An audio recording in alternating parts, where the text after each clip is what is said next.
Qatar ஹராமிகள், மன்னிக்கணும், கத்தாரிகள் அப்படிங்கிறவங்க சுத்தமான ஹராமிகள் அப்படிங்கிறத இதுல நிரூபிச்சிருக்காங்க. என்ன அப்படின்னு சொன்னா, இன்னொரு புறம் மிக விறுவிறுப்பாக சென்று கொண்டிருக்கிற இன்னொரு விடயம் என்ன அப்படின்னு சொல்லி பார்த்தோம்னா, காசாவினுடைய யுத்த நிறுத்தம். இது எல்லாமே இருந்தோம், ஹமாஸ் அழிக்க முடியல அப்படின்னு சொன்னா, இன்னைக்கு இந்த உலகத்தில் இருக்கிற மிக சக்தி வாய்ந்த படையாக ஹமாஸை கருதப்பட்டு கொண்டிருக்காங்க அப்படிங்கிறது இது நமக்கு தெளிவா சொல்லுது அப்படின்னு சொல்லலாம். இன்னொரு சம்பவம் உண்டு, ஜெர்மன்ல நடந்திருக்கு. என்ன அப்படின்னு சொன்னா, தரைவழி தாக்குதல்களை நடாத்துறதுக்கு ஈரானினுடைய ராணுவம் தயாரா இருக்கு. தாலல் ஹவா பிரதேசங்கள்ல பாரிய அளவிலான தாக்குதல்களை செஞ்சிருக்காங்க. இந்த தாக்குதல் எப்படி இருந்துச்சு அப்படின்னு சொன்னா, இஸ்ரேலி ஆக்கிரமிப்பு ராணுவங்களினுடைய கவச வாகனம் ஒன்று வந்து கொண்டிருக்கவங்கள, அந்த கவச வாகனத்தின் மேலேயே IED குண்டுகளை பொருத்தி போட்டு ஓடி வராங்க. அந்த கவச வாகனம் வெடிக்குது. வெடிச்ச உடனே அந்த இடத்துல பாரிய புகை மண்டலம் ஏற்படுது. அந்த புகை மண்டலத்துக்குள்ள வேறையா இருந்த ஹமாஸினுடைய போராளிகள் எல்லாருமே ஓடி போய்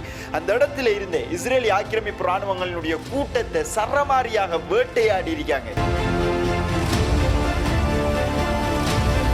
இன்றைய நாளுக்குரிய நம்மளுடைய காணொலியை பார்க்க வந்திருக்கிற அனைவரையும் பணிவன்புடன் வரவேற்கின்றேன். உலக நாடுகளினுடைய ராணுவ வீரர்களும் ஒன்று சேர்ந்தும் இந்த படையை வீழ்த்த முடியாமல் இருக்கு. இந்த படை அப்படிங்கிறத விட காசாவினுடைய மக்களை, அவர்களினுடைய நம்பிக்கையை, அவர்களினுடைய பலஸ்தீன் அப்படிங்கிற அந்த சுதந்திர தாகத்தை அவர்களால் வீழ்த்த முடியாம இருக்கு. அந்த அடிப்படையில் இன்னைக்கு முழு உலகத்திலேயும் தலைப்பு செய்தியாக மாறப்பட்டு கொண்டிருக்கிற விடயமும் இந்த காசா யுத்தம் சம்பந்தப்பட்ட விடயம். அதில் ஒரு பகுதியாகத்தான் குளோபல் ஸ்மூத் மற்றும் ஃப்ரீடம் ஃப்ளோட்டிலா ஆகிய இந்த கப்பல் நிறுவனங்கள் நேற்று முந்தினாத்து எல்லாமே பேசிக்கொண்டிருந்த விடயம். குளோபல் ஸ்மூத் ஃப்ளோட்டிலா கப்பல் நிறுவனங்களினுடைய கப்பல்கள் காசாவை சென்றடைய போகுது அப்படிங்கிற நிறைய நம்பிக்கைகள்ல நிறைய மக்கள் இருந்திருந்தாங்க. பட் அது நடக்காது அப்படின்னு பிராக்டிக்கலா யோசிக்கிற எல்லாருக்குமே தெரிஞ்சிருக்கும். இந்த கப்பல்கள் எதுவுமே காசாவினுடைய கடற்கரையை போய் சென்றடையாது அப்படிங்கிறது. அந்த அடிப்படையில் தான் இன்னைக்கு குளோபல் ஸ்மூத் மற்றும் ஃப்ரீடம் ஃப்ளோட்டிலா ஆகிய கப்பல் நிறுவனங்கள் ஸ்பெயினினுடைய பார்சிலோனா,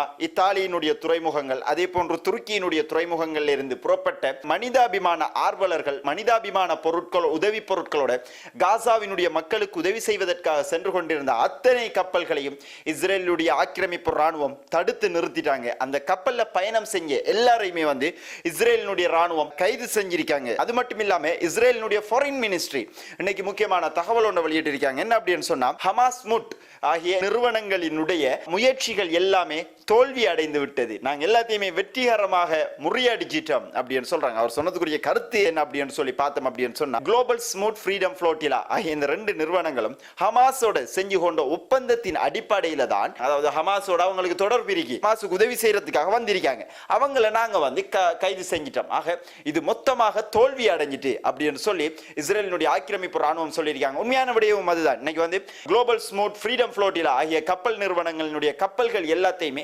காசாவினுடைய கடற்கரையை அண்மிக்கிறதுக்கு இடையிலேயே கைப்பற்றிட்டாங்க. இருந்த போதிலேயும் ஒரு கப்பல் மட்டும் காசாவினுடைய கடற்கரையிலிருந்து 20 கிலோமீட்டர் தூரத்தில் வச்சு இஸ்ரேலி ஆக்கிரமிப்பு ராணுவங்களால கைது செய்யப்பட்டிருக்கு. அதான் இறுதியாக கைப்பற்றப்பட்ட கப்பலாகவும், கப்பல் அப்படிங்கிறத விட இது படகு அப்படின்னு சொல்லி நாம சொல்லலாம், அந்த படகுல பயணிச்சவங்க எல்லாருமே கைது செய்யப்பட்டிருக்காங்க. இருந்த போதிலேயும் ஹமாஸினுடைய மூத்த அரசியல்வாதி, ஹமாஸினுடைய மூத்த பிரமுகர் ஒருவரான இசத் அல் ரிஷ்க் அப்படிங்கிறவர் முக்கியமான கருத்துக்கள் சிலவற்றை சொல்லியிருக்கார். என்ன அப்படின்னு சொன்னா, எங்களுடைய மனிதாபிமான மக்களினுடைய நம்பிக்கைக்கு மேலும் வலுச்சேர்க்கும் விதமாக குளோபல் ஸ்மூத் மற்றும் ஃப்ரீடம் ஃப்ளோட்டிலா ஆகிய இந்த ரெண்டு நிறுவனங்களும் எங்களுக்காக முன்வந்ததுக்காக நாங்கள் அவங்களுக்கு கடமைப்பட்டிருக்கோம், அவங்களுக்கு நன்றி செலுத்துறோம்.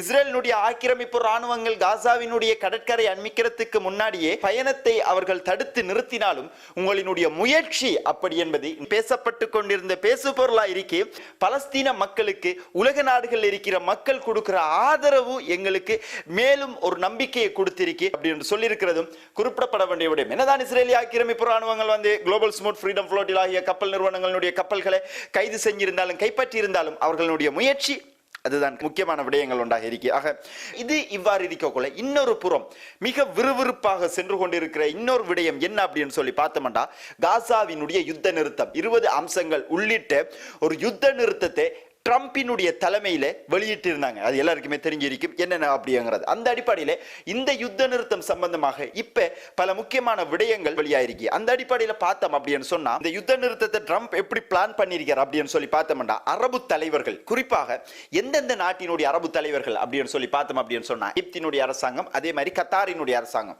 மத்தியஸ்தம் செஞ்சு கொண்டிருக்கிறவங்க, அரபு இல்லாம இன்னொன்று துருக்கியினுடைய அரசாங்கம், இவங்க 3 பேரோடையுமே செல்லி இவங்க 3 பேரையுமே பகடைக்காயாக பயன்படுத்தி அமெரிக்கா இந்த திட்டத்தை ஹமாஸ் ஏற்றுக்கொண்டே ஆகணும் அப்படிங்கிற மாதிரி ஒரு ஆர்டர் ஒன்று அவங்களுக்கு போட்டிருக்காங்க.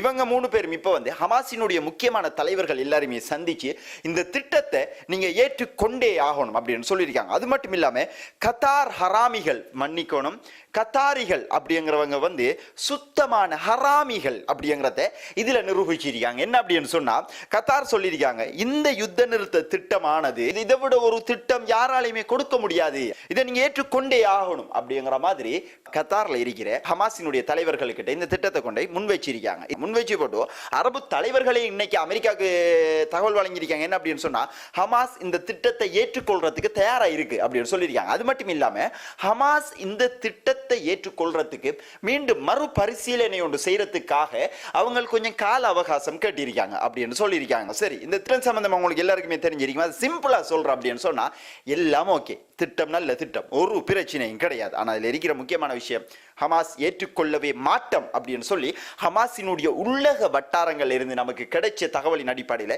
இந்த 20 அம்ச திட்டத்தில் வந்து ஒரு திட்டம் இருக்கிறது வந்து ஹமாஸினுடைய ஆயுத குறைப்பு. அது மட்டும் இல்லாமல் மொத்தமாக ஹமாஸ் காசா விட்டு வெளியிறங்கணும் அப்படின்னு சொல்லியிருக்காங்க. இது பாலஸ்தீன மக்களினுடையதும் பாலஸ்தீன ராணுவத்தினுடையதும் இறையாண்மையை மீறப்படுவதற்குரிய ஒரு திட்டமாக கருதப்படுகிறது அப்படின்னு சொல்லியிருக்காங்க. அது மட்டும் இல்லாமல் இந்த திட்டம் அமுல்படுத்தப்பட்ட, அதாவது இப்ப இஸ்ரேல் இதுக்கு வந்து சம்மதம் தெரிவிச்சிட்டாங்க, ஹமாஸ் இன்னும் சம்மதம் தெரிவிக்கல. ஹமாஸ் சம்மதம் தெரிவிச்ச உடனே சம்மதம் தெரிவிச்சதிலிருந்து 72 மணித்தியாலத்துக்குள்ள இப்ப வந்து ஹமாஸ் கிட்ட 48 பணைய கைதிகள் உயிருடன் அல்லாமலும் உடல்கள் உட்பட மொத்தமாக 48 பணைய கைதிகள் ஹமாஸ் கிட்ட இருக்காங்க. இந்த 48 பணைய கைதிகளும் 72 மணித்தியாலத்துக்குள்ள ஹமாஸ் விடுவிக்கணும் அப்படிங்கிற இந்த 2 கோட்பாடுகளை நாங்கள் ஏற்றுக்கொள்ளவே மாட்டோம் அப்படிங்கிற மாதிரி ஹமாஸினுடைய தரப்புல இருந்து நமக்கு இன்றைக்கு இந்த தகவல்கள் வெளியாகி கொண்டிருக்கு. இது எல்லாமே நமக்கு உணர்த்துற விடயம் என்ன அப்படின்னு சொல்லி நம்ம கொஞ்சம் ஆழமா சிந்திச்சு பார்த்தோம் அப்படின்னு சொன்னா உலகத்தில் மிகப்பெரிய சக்தி வாய்ந்த நாடு எது? அமெரிக்கா. மிகப்பெரிய சக்தி வாய்ந்த ராணுவம் எது? அமெரிக்காவினுடைய ராணுவம். இந்த உலகத்தில் பெருக்கிற பெரிய பெரிய டெக்னாலஜி ஆர்டை அமெரிக்கா கிட்ட இருக்கு. இது எல்லாமே இருந்தோம் ஹமாஸ் அழிக்க முடியல அப்படின்னு சொன்னா இன்னைக்கு இந்த உலகத்தில் இருக்கிற மிக சக்தி வாய்ந்த படையாக ஹமாஸை கருதப்பட்டு கொண்டிருக்காங்க அப்படிங்கிறது இது நமக்கு தெளிவா சொல்லுது அப்படின்னு சொல்லலாம். 2 வருடமாக ஹமாஸை வீழ்த்த முடியல, எல்லாத்தையும் பாலஸ்தீனிய மக்களுக்கு கொடுக்கும் ஹமாஸை மட்டும் விலகி நில்லுங்க அப்படின்னு சொல்லி காலை பிடிச்சிக்கு நிக்கிற நிலைமை அமெரிக்காவுக்கும் இஸ்ரேலுக்கும் ஏற்பட்டிருக்கு அப்படின்னு சொன்னா ஹமாஸ் எந்த அளவுக்கு அடிச்சிருப்பாங்க காசாவுக்குள்ள, எந்த அளவுக்கு ஹமாஸ் பலமா காசாவுக்குள்ள இருப்பாங்க. முடியல, ஆயுதங்களால எங்கள்ட்ட இருக்கிற ஆயுதங்களை வச்சு ஹமாஸ் அழிக்கிறதுக்கு எங்களால முடியல அப்படின்னு சொல்லி மேற்குலகம் இன்னைக்கு ஒப்புக்கொண்டிருக்கிற மிக முக்கியமான விடயங்களை ஒன்றாக ஹமாஸினுடைய போராட்டத்தினுடைய நம்பிக்கையின் வெளிப்பாடாகவும் இந்த திட்டம் பார்க்கப்படுகிறது அப்படி என்று சொன்னால் அது மிகையாகாது அப்படி என்று சொல்லலாம். இந்த பேச்சுவார்த்தை சம்பந்தமாக ஹமாஸினுடைய PLFP அப்படிங்கிற அனைத்து தரப்பினரும் ஒன்று சேர்ந்து ஒரு முடிவு ஒன்று எடுக்கிறதுக்கு காத்திருக்காங்க. அவர்களுடைய ஃபைனல் டிசிஷன் இந்த வீடியோ நம்ம பேசிக்கொண்டிருக்கிற நேரம் வரைக்கும் இன்னும் நமக்கு கிடைக்கல. இறுதி முடிவு எதுவாக இருக்கும் அப்படிங்கிறதான் இப்ப பெரிய அளவுல கேள்விக்குறியா இருக்கு. இந்த நேரங்களில் இப்ப வந்து இஸ்ரேல் ஒரு புரோபகண்டா, அதாவது பொய்யான பிரச்சாரம் சிலவற்றை பரப்பி கொண்டிருக்காங்க. என்ன அப்படின்னு சொன்னா இந்த திட்டத்துக்கு ஹமாஸ்ங்கிறது ஒரு பிரிவா இல்லையே, கிட்டத்தட்ட 10 தொடக்கம் 14 பிரிவுகள் ஒன்றிணைந்ததுதான் ஹமாஸ். இந்த 14 பிரிவுகளுக்குள்ளேயே இப்ப குழப்பங்கள் ஏற்பட்டிருக்கு. ஒரு டீம் சொல்லுதாம் இந்த திட்டத்தை ஏற்றுக்கொள்ளுவோம் என்று சொல்லுதாம், அதே மாதிரி ஹமாஸினுடைய இன்னொரு டீம் சொல்லுதாம் இந்த திட்டத்தை நாங்க ஏற்றுக்கொள்ளல அப்படின்னு சொல்லுதாம். அப்படிங்கிற மாதிரி ஹமாஸுக்குள்ளேயே பிளவுகள் ஏற்பட்டிருக்கு. அப்படிங்கிற மாதிரி இஸ்ரேலினுடைய புரோபகண்டா பொய் பிரச்சாரங்கள் தகவல்களை இஸ்ரேலினுடைய சைட்ல இருந்து இப்ப வெளியேறி கொண்டிருக்காங்க. இருந்த போதிலும் ஹமாஸ் ஒன்றுபட்டு தான் இந்த முடிவுகளை நாங்கள் எடுப்போம் அப்படின்னு சொல்லி ஹமாஸ் ஹமாஸினுடைய மெயின் மீட்டிங், ஹமாஸினுடைய கவுன்சில் மீட்டிங்கை கூட்டுறதுக்கு ஸ்டார்ட் பண்ணியிருக்காங்க. வரும் நாட்களில், வரும் மணித்தியாலங்கள் இதற்குரிய இறுதி முடிவுகள் நமக்கு கிடைக்கும். எது எவ்வாறாக இருந்தாலும் பாலஸ்தீனிய போராளிகளை பொறுத்த மட்டில் இந்த திட்டத்திற்கு பாலஸ்தீனிய போராளிகள் ஒப்பு வருவார்களா அப்படி என்பது கேள்விக்குறிதான். ஒப்பு வர மாட்டார்கள் அப்படி என்பதே அதிகமான வாய்ப்புகள் தொடர்ச்சியாக நம்ம பார்த்தோம் அப்படின்னு சொன்னா. இன்னொரு சம்பவம் உண்டு, ஜெர்மன்ல நடந்திருக்கு. என்ன அப்படின்னு சொன்னா, யூதர்களினுடைய ஜெப ஆலயங்கள் மேலே தாக்குதல் நடாத்துவதற்கு திட்டமிடப்பட்டிருந்ததாக 3 பேரை கைது செஞ்சிருக்காங்க ஜெர்மன் போலீஸ். கைது செஞ்சது மட்டும் இல்லை, கைது செஞ்சது பிரச்சனை இல்லை, அவங்க கைது செஞ்சது பிறகு சொன்ன விஷயத்தை பார்த்தீங்க என்ன அப்படின்னு சொன்னா, இந்த 3 பேருமே ஹமாஸ் தான் அப்படின்னு சொல்லியிருக்காங்க. இதுக்கு ஹமாஸ் உடனடியாக அவர்களுடைய மறுப்பறிக்கையை வெளியிட்டிருக்காங்க. என்ன அப்படின்னு சொன்னா, ஹமாஸ் அப்படிங்கிறவங்க ஆக்கிரமிக்கப்பட்ட பாலஸ்தீனத்துக்குள்ள மட்டும்தான் வரையறுக்கப்பட்டிருக்கே தவிர இந்த எல்லைகளை தாண்டி ஒரு பொழுதும் ஹமாஸ் செயற்படாது அப்படிங்கிறதையும் ஹமாஸ் தெளிவா சொல்லியிருக்கு. இந்த செய்தி இன்னைக்கு ஐரோப்பிய நாடுகளில் பேசப்பட்டு கொண்டிருக்கிற விடயங்கள் உண்டாகி, அதாவது ஹமாஸ் அப்படிங்கிற பேர்ல ஏற்கனவே அவங்க உருவாக்கி வச்சிருக்கிற நிறைய தீவிரவாதிகள் இருக்காங்க தானே, அவர்களினுடைய ஆட்களை செட் பண்ணி ஐரோப்பாவில் பல தாக்குதல்களை நடாத்துறதுக்கு இஸ்ரேல் திட்டமிட்டு கொண்டிருக்காங்க ஹமாஸினுடைய பேர்ல. இதெல்லாமே நடக்கிறதுக்கு முக்கியமான காரணம் ஐரோப்பிய நாடுகளில் பெருகி கொண்டு வர பாலஸ்தீனிய ஆதரவு. அதுக்காகத்தான் இந்த திட்டங்களை இஸ்ரேல் தான் போட்டிருக்க கூடும் அப்படிங்கிறதும் இது நமக்கு தெளிவா சொல்லுது அப்படின்னு சொல்லலாம். தொடர்ச்சியாக பார்த்தோம் அப்படின்னு சொன்னா, ஈரானை பொறுத்த வரைக்கும் இன்னொரு யுத்தத்திற்கான நகர்த்தலை, இன்னொரு யுத்தத்திற்கான அடுத்த கட்ட நடவடிக்கைகளை ஈரானும் மும்முரமாக செஞ்சு கொண்டு வராங்க. அதுக்குரிய முக்கியமான ஒரு எக்ஸாம்பிளாக இன்னைக்கு ஈரானினுடைய ராணுவம் ஒரு வீடியோ ரிலீஸ் பண்ணியிருக்காங்க. தரைவழி தாக்குதல்களை நடாத்துறதுக்கு ஈரானினுடைய ராணுவம் தயாரா இருக்கு அப்படின்னு சொல்ற மாதிரி கடுமையான ஒரு பயங்கரமான வீடியோ ஈரானினுடைய ராணுவம் ரிலீஸ் பண்ணியிருக்கிறது. தரைவழி தாக்குதலுக்கு ஈரானினுடைய ராணுவம் தயாரா இருக்கு அப்படிங்கிறது எதை குறிப்பிடுது அப்படின்னு சொன்னா, ஹெஸ்புல்லாக்களை வச்சு தரைவழி ஊடாக இஸ்ரேலுக்குள்ளே என்டர் ஆகிறதுக்குரிய வாய்ப்புகள் அதிகமாக காணப்படுகிறது. ஏன்னா ஹெஸ்புல்லாக்கள் மீண்டும் எழுந்து வர ஆரம்பிச்சிருக்காங்க அப்படிங்கிறது கடந்த ஒரு சில வாரங்களாக ஹெஸ்புல்லாக்களினுடைய நடவடிக்கை ஊடாக நமக்கு தெரிஞ்சிருக்கிற விடயங்கள் உண்டாயிருக்கு. அந்த அடிப்படையில் ஈரான் இந்த வீடியோ ரிலீஸ் பண்ணியிருக்கிறது, அது நமக்கு இன்றைக்கு உறுதிப்படுத்தியிருக்கு அப்படின்னு சொல்லலாம். அது மட்டும் இல்லாம இன்னொரு விடயம் எல்லாருக்குமே தெரியும், ஸ்னாப்பேக் முறையில் ஈரான் மேல ஐநா சபையில E3 இங்கிலாந்து, பிரான்ஸ் மற்றும் ஜெர்மனி ஆகிய இந்த 3 நாடுகளும் ஈரான் மேல மீண்டும் பொருளாதார தடையை விதிச்சிருந்தாங்க. அதன் ஒரு அங்கமாக நேட்டோ நாடுகள்ல இருக்கிற துருக்கியினுடைய ஜனாதிபதியான எர்டோகானின் ஆணையின் கீழ் சில தடைகளை ஈரான் மேல வச்சிருக்காங்க. அந்த தடைகள் என்னென்ன அப்படின்னு சொல்லி பார்த்தோம் அப்படின்னு சொன்னா, ஈரானின் அணுசக்தி அமைப்புகளுடன் தொடர்புகளை வச்சிருக்கிற ஈரானினுடைய சொத்துக்கள் அனைத்தையும் துருக்கிக்குள்ள முடக்கியிருக்காங்க. அது மட்டும் இல்லாம ஈரானினுடைய பேங்கான பேங்க் ஷெபா இன்டர்நேஷனல் அப்படிங்கிற பேங்கையுமே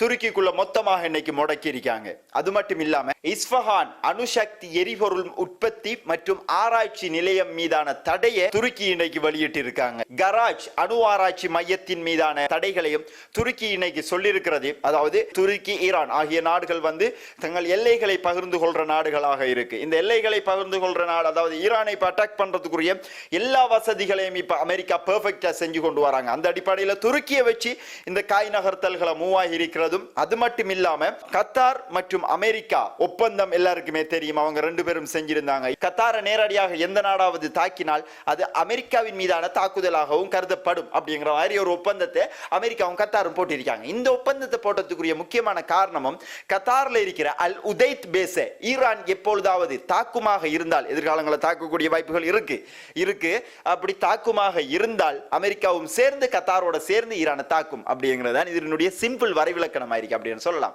அது மட்டும் இல்லாம பாகிஸ்தான் சவுதி அரேபியா ஒப்பந்தம், சவுதி அரேபியா மேலே ஈரான் தாக்குமாக இருந்தால் ஈரானினுடைய இன்னொரு புறமாக இருக்கிற எல்லையை பகிர்ந்து கொள்ற பாகிஸ்தானை வைத்து ஈரானினுடைய ஆயுத நடவடிக்கைகளை ஈரானை முடக்கலாம் அப்படிங்கிற திட்டங்கள் உண்டாகவும் இது அமையப்படலாம். ஆக இவ்வாறு அரபு நாடுகளை வைத்தே ஈரானுக்கு எதிரான பல சதி திட்டங்களை அமெரிக்காவும் இஸ்ரேலும் சேர்ந்து செஞ்சு கொண்டு வராங்க. பெரிய அளவிலான ஒரு சதி திட்டத்தை செஞ்சு கொண்டு வராங்க.